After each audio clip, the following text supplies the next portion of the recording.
Assalamualaikum warahmatullahi wabarakatuh. Berita Uronyo.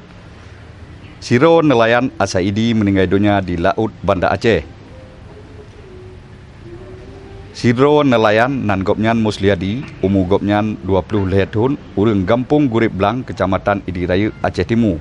Konyan naku siro ABK nibak bot Pukat Langgar, KM Tetap Laut Jaya. Asai Kuala Idi yang tengah melaut di kawasan Laut Banda Aceh.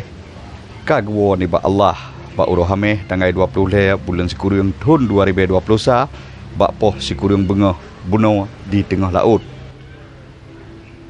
Karena bot KM Tetap Laut Jaya tengah jimu laut di kawasan Laut Banda Aceh, maka jenazah almarhum Musliadi mendarat Pelabuhan Perikanan Samudra Lampulo Banda Aceh.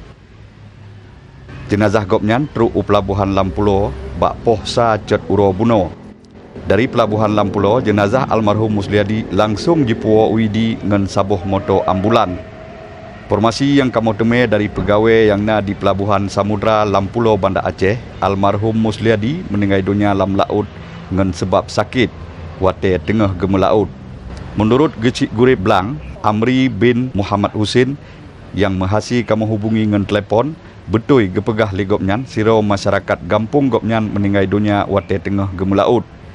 Jino keluarga dan urang Gampung di Senan tengah gepreh jenazah yang tengah dipuo dari Banda Aceh kena uidi.